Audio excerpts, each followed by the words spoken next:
स्वागत है आप सभी का पूरी पाठशाला 2.0 में। और हम आपके लिए ले आए हैं लूसेंट से और टीसीएस द्वारा प्रीवियस ईयर प्रश्न में पूछे गए प्रश्न जो आपके आगामी एसएससी रेलवे एग्जाम के लिए काफ़ी महत्वपूर्ण साबित होने वाला है। तो शुरुआत करते हैं आज के पहले प्रश्न से।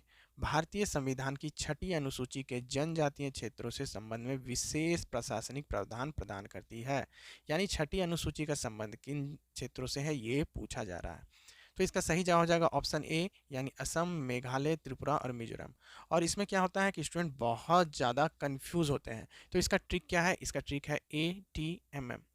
ये आपको याद रखना है, ATMM। असम, त्रिपुरा, मेघालय और मिजोरम। ये आपका बिल्कुल सही जवाब हो जाएगा और जनजातीय क्षेत्रों से यानी एसटी से संबंधित है और ये कई बार का पूछा गया प्रश्न है, इंपॉर्टेंट है, तो आप सबको याद रखना है। देखिए बोल रहा है कि कर्क रेखा से नहीं गुजरती है। कर्क रेखा कहाँ से नहीं गुजरती है? तो उसके लिए याद रखना है कि कर्क रेखा कहाँ कहाँ से गुजरती है। तो ये म्यांमार से गुजरती है, बांग्लादेश से गुजरती है, चीन से गुजरती है और भी बहुत ज़्यादा सारे जगहों से गुजरती है। लेकिन इंपॉर्टेंट कौन सा और पूछा जाता है?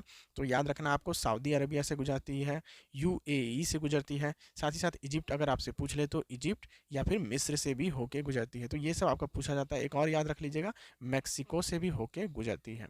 यानी ये किससे नहीं होके गुजरती है? ऑप्शन ए नेपाल से होकर नहीं गुजरती है। म्यांमार, बांग्लादेश, चीन, साउथ अफ्रीका, UAE, इजिप्ट और मैक्सिको से होके गुजरती है। आपको याद रखना है, पूछा जाता है, इंपॉर्टेंट है। खाद्य और कृषि संगठन FAO का मुख्यालय कहाँ है?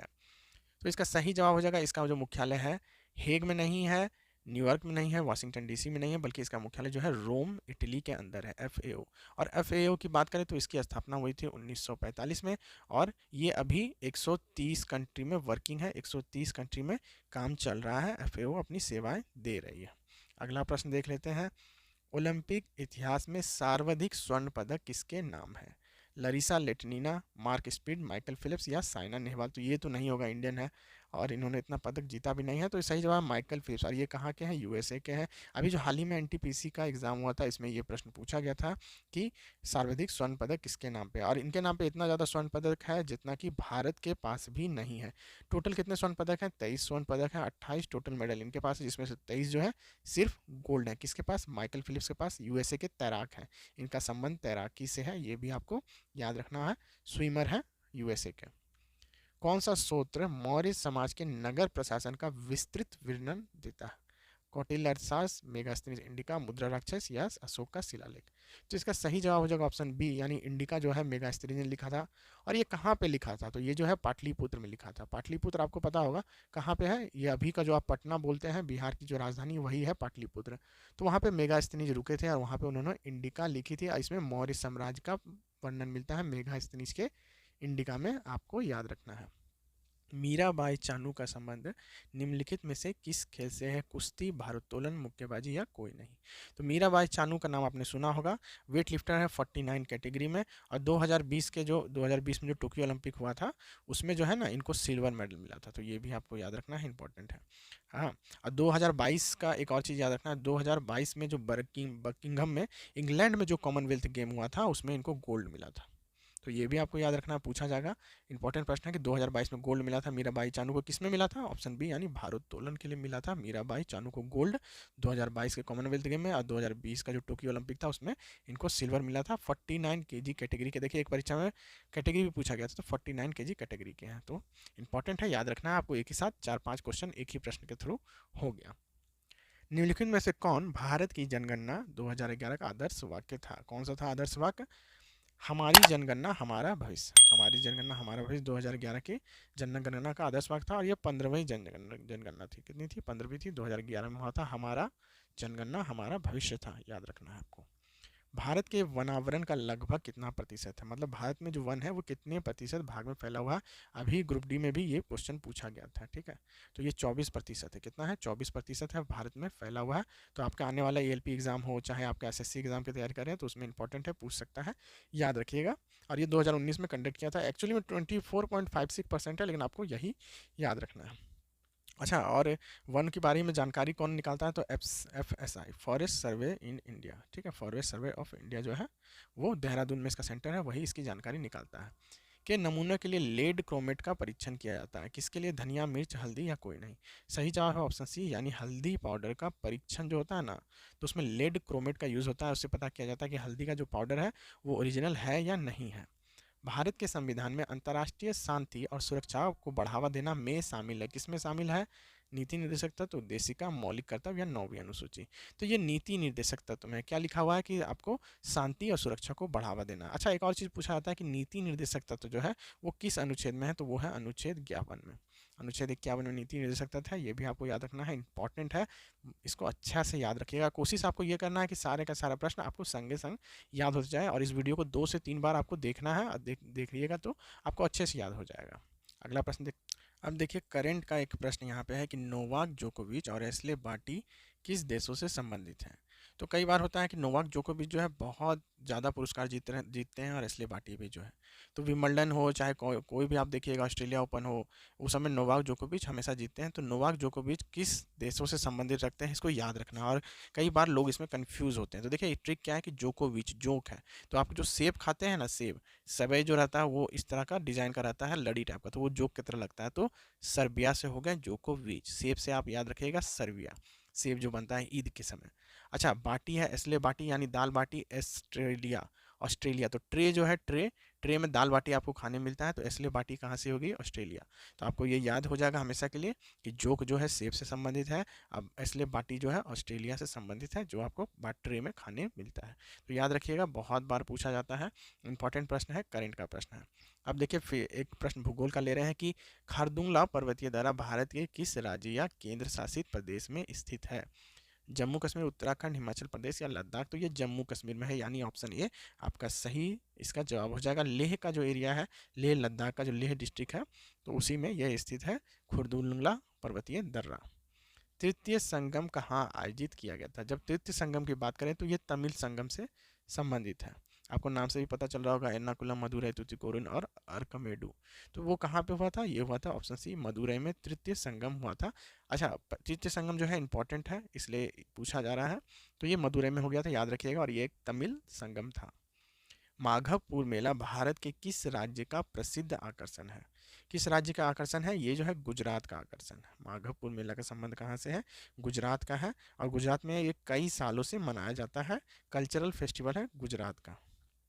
पोरबंदर के पास ये है। राष्ट्रीय ग्रामीण पेयजल कार्यक्रम किसके घटकों में से एक है? सामाजिक सुरक्षा कार्यक्रम, भारत निर्माण, स्वर्ण जयंती, ग्राम स्वरोजगार या गरीबी उन्मूलन कार्यक्रम? तो इसका संबंध है भारत निर्माण से। किसका? राष्ट्रीय ग्रामीण पेयजल, यानी ग्रामीण क्षेत्रों में पेयजल, पीने का पानी जो है, और वो national rural rural drinking water programme, ठीक है, NRDWP से संबंधित है, और ये भारत निर्माण के अंतर्गत आता है। आपको नाम से भी पता चल रहा होगा कि भारत निर्माण के अंतर्गत ये काम हो रही है। नटराज की प्रसिद्ध कांस्य प्रतिमा किसका उत्कृष्ट उदाहरण है? तो ये जो है, ये चोल कला का उदाहरण है। देखिए, ऑप्शन ए में लिखा हुआ चोल कला का उदाहरण है। नटराज की मूर्ति जो आप देखे होंगे कि भगवान भोले की मूर्ति है, वो नाचते हुए एक मूर्ति इस टाइप का रहता है। मैं पिक्चर नहीं बना पाया, तो वो चोल कला का उदाहरण है। चोल कला के संबंध में ये भी पूछा जाता है कि चोल कला के संबंध में क्या फेमस था? तो मंदिरों के लिए फेमस है, ठीक है, तो वो भी आपको याद रखना है। अनुसूचित जाति और अनुसूचित जनजातीय अत्याचार निवारण अधिनियम 1989 के उद्देश्यों को पूरा करने के लिए नियम बनाने की शक्ति किसके पास है? तो देखिए, 1989 का ये जो एक्ट था, उसमें सेक्शन है 23(1), और इस 23(1) सेक्शन में ये लिखा गया है कि केंद्र सरकार जो है अनुसूचित जाति और अनुसूचित जनजाति अत्याचार का निवारण के लिए बना सकती है, ठीक है। तो 23(1), ठीक है, इसके अंतर्गत केंद्र सरकार के पास ये शक्ति है, और ये अधिनियम कब का है? 1989 का है। ये भी आपको याद रखने की कोशिश करनी है। अच्छा, देखिए, वीडियो देखते देखते आप इतना दूर तक आ गए हैं, यानी वीडियो पसंद आ रहा है, तो अब ये आपका फर्ज बनता है कि आप चैनल को सपोर्ट करें, और उसके लिए चैनल को सब्सक्राइब जरूर कर लें। साथ ही साथ वीडियो को दोस्तों के साथ शेयर करें, ताकि अच्छा कंटेंट सभी तक मिल पाए, और क्वालिटी कंटेंट सभी को प्रोवाइड हो सके, और हमें भी सपोर्ट मिले। एलोरा की गुफाओं में कुल कितने मठ और मंदिर हैं, पूछा जा रहा है। तो याद रखिएगा, बहुत ज़्यादा लोग 31 और 34 में कन्फ्यूज होते हैं, तो याद रखिएगा 3, और 3 के बाद क्या होता है? 4 होता है। 3 के बाद 4 होता है, और ऑप्शन भी यही देगा, 31, 32, 33, 34। तो 3 के बाद क्या होता है? 4, और यही एलोरा के गुफाओं में है। अच्छा, एक और चीज़ पूछा था कि एलोरा का जो गुफा है ना, वो किसने बनाया है? तो ये आपको याद रखना है कि राष्ट्रकूटों ने एलोरा का गुफा बनाया। ठीक है, तो ये भी आपको याद रखना है। और यहाँ पे 34 है, और यहाँ पे जो है सिंगल पत्थर को काट के जो है कैलाश की मूर्ति बनाई गई है एलोरा की गुफा में, और उसके लिए ये फेमस है, एक सिंगल पत्थर को काट के बहुत बड़ा बना गया है। भारत सरकार ने आपदा प्रबंधन के क्षेत्र में एक वार्षिक पुरस्कार, सुभाष चंद्र बोस आपदा प्रबंधन पुरस्कार, देखिए पूछा जाता है इससे प्रश्न कि सुभाष चंद्र बोस आपदा प्रबंधन पुरस्कार इस बार किसको दिया गया, तो ये बार बार पूछा जाता है, तो इंपॉर्टेंट हो जाता है। तो ये कब मनाया जाता है, कब मनाया जाएगा, सुभाष चंद्र बोस के जन्मदिन के समय मनाया जाएगा। तो सुभाष चंद्र बोस का जन्मदिन कब है, 23 जनवरी को। ठीक है, और 23 जनवरी को एक और चीज़ मनाया जाता है, पराक्रम दिवस, तो ये भी याद रखना है। एक प्रश्न से आपका 2 प्रश्न बन गया। ठीक है, पराक्रम दिवस पूछा जाता है, 23 जनवरी को है, और इसी दिन सुभाष चंद्र बोस आपदा प्रबंधन पुरस्कार भी दिया जाता है। उन विषयों पे कौन कानून बना सकता है जो संविधान में दी गई विषयों में से किसी का भी सूची में शामिल नहीं है? कौन बना सकता है? सर्वोच्च न्यायालय, संसद, राज्य विधायिका या क्षेत्रीय परिषद। आपको क्या लगता है कौन बना सकता है? तो ये संसद बना सकता है। ठीक है, आर्टिकल जो है अनुच्छेद 248 में इसका वर्णन है कि संसद जो है उन विषयों पे कानून बना सकता है, यानी उन बातों पे कानून बना सकता है जिसके बारे में संविधान में जो है उल्लेख नहीं है, तो संसद का सदन बैठेगा और आर्टिकल 248 के अंतर्गत उन विषयों पे कानून बनाएगा। ठीक है, अगला प्रश्न देख लीजिए। किस महान भारतीय नेता की जयंती हाल ही में 23 जनवरी को राष्ट्रीय देशभक्ति दिवस के रूप में मनाई गई? तो देखिए, अभी थोड़ी देर पहले जो मैंने प्रश्न पूछा था उसी से संबंधित है, और इसका जवाब आप आराम से दे सकते हैं। 23 जनवरी को किसकी जयंती मनाई जाती है, कमेंट कीजिएगा, ये मैं आपके ऊपर छोड़ता हूँ। अभी मैंने पहले प्रश्न में भी ये बनाया है, भगत सिंह, सुभाष चंद्र बोस, वल्लभ भाई पटेल या अटल बिहारी वाजपेयी। तो ये आपके ऊपर रहा, कमेंट जरूर कीजिएगा, आपके कमेंट का इंतजार रहेगा। भारत के संविधान में उपराष्ट्रपति के चुनाव के तरीके का उल्लेख है 66, 75, 76 या 61, कौन से अनुच्छेद में है ये आपको बनाना है। तो ऑप्शन ए अनुच्छेद 66 इसका सही जवाब हो जाएगा। और अभी भारत के उपराष्ट्रपति की बात करें तो कौन है, जगदीप धनखड़ है, तो चेंज हुए हैं तो इंपॉर्टेंट है जगदीप धनखड़। ठीक है, याद रखिएगा। और इससे पहले ये कौन थे, ये थे बंगाल में, बंगाल मतलब वेस्ट बंगाल में जो थे, वेस्ट बंगाल के राज्यपाल थे इससे पहले। तो ये भी पूछा जा सकता है कि कहाँ पहले काम किया है, तो वेस्ट बंगाल के राज्यपाल थे जगदीप धनखड़, भारत के उपराष्ट्रपति हैं, और अनुच्छेद 66 में इसका वर्णन है। और भारत का राष्ट्रपति कौन है, द्रौपदी मुर्मू, तो ये भी आपको याद रखना है। ठीक है, अगला प्रश्न देख लीजिए। होला मोहल्ला भारत के किस राज्य केंद्र शासित प्रदेश में मनाया जाने वाला त्यौहार है, गोवा, सिक्किम, पंजाब या राजस्थान? तो इसका संबंध जो है ये सिख धर्म से है, सिख धर्म से है। तो कहाँ से संबंधित हो सकता है, सीधा सा जवाब है कि पंजाब से है। होला मोहल्ला सिख धर्म से है, पंजाब में मनाया जाता है। देखिए, आप कमेंट करके भी मुझे बोल सकते हैं अगर आपको किसी टॉपिक पे स्पेशल वीडियो चाहिए, या फिर आप किस एग्जाम की तैयारी कर रहे हैं, रेलवे की या फिर एएलपी की या फिर एसएससी का, तो उससे संबंधित प्रीवियस ईयर क्वेश्चन भी मैं कराने की सोच रहा हूँ। तो आप कमेंट जरूर कीजिएगा, जिस पे सबसे ज़्यादा कमेंट रहेगा उस पर वीडियो बना दिया जाएगा। भारत में प्रमुख बौद्ध संरचनाओं में से एक सारनाथ में स्तूप का निर्माण महान मौर्य राजा अशोक द्वारा किया गया था। धौलय, धमेक, भरहुत या ललितगिरी, कौन सा स्तूप का इस्तेमाल किया गया? तो याद रखिएगा धमेक।